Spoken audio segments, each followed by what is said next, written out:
দেখাবো ডিম আলু ভুজিয়া। খুব চটপট এটা বানিয়ে নেওয়া যায়। সবসময় অনেক কিছু রান্না করতে ইচ্ছাও করে না, অথচ রোজ তো রান্না করতেই হবে বলুন।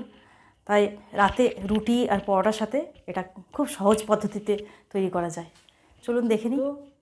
বড় সাইজের আলু, একটা টমেটো আর একটা পেঁয়াজ, আর লাগবে দুটো ডিম ছোট ছোট আকারে। দেখুন আলুগুলোকে কুচিয়ে নিয়েছি। এখানে কুচিয়ে নিয়েছি পেঁয়াজ, টমেটো, কাঁচা লঙ্কা, দুটো কাঁচা লঙ্কা কুচিয়ে নিয়েছি, আপনারা যেমন ঝাল খান তেমন নেবেন। আর নিয়েছি ধনেপাতা কুচি। দিয়ে দিলাম তেল, কালো জিরে, আর দিলাম কাঁচা লঙ্কা।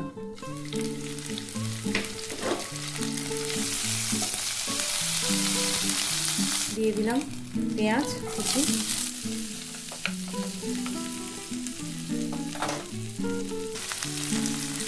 নুন,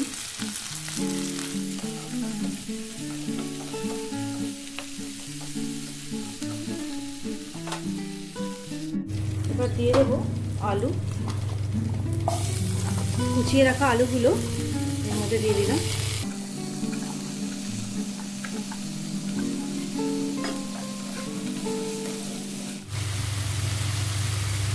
দিয়ে দিলাম হলুদ।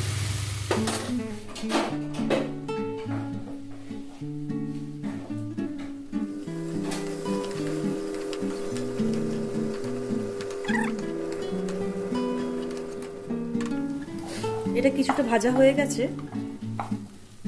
এর মাঝখানে দিয়ে দেব আর একটু পেঁয়াজ কুচি,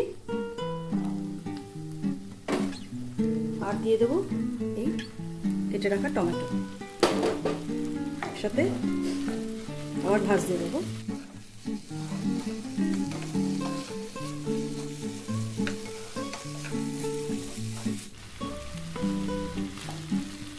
লো আঁচে এইগুলো ভেজে নেব।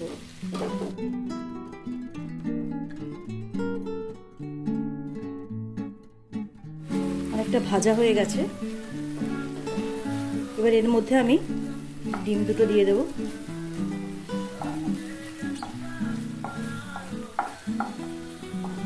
এই জায়গাটা ফাঁক করে দিলাম।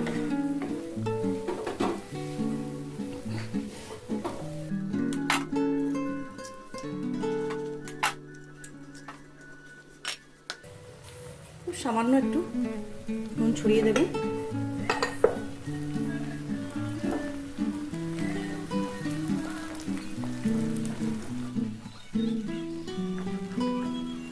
সবগুলো একসাথে মিশিয়ে দেবো।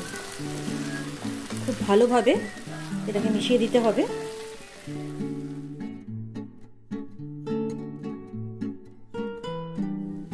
অল্প একটু জল ছড়িয়ে দেব।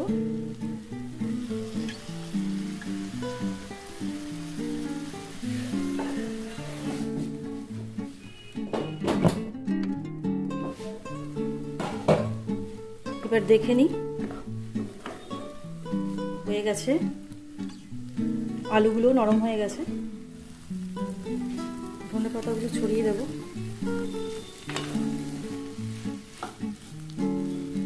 আর ছড়িয়ে দেব অল্প একটু কেসুরি মেথি। কেসুরি মেথি একটু ছড়িয়ে দিলে অন্যরকম একটা ফ্লেভার আসে। ধনেপাতা সবাই ব্যবহার করে, আমি একটু এর সাথে একটু অন্যরকম টেস্টের জন্য একটু দিলাম। এটা খেতে খুবই সুস্বাদু লাগবে, আপনারা করে খাবেন।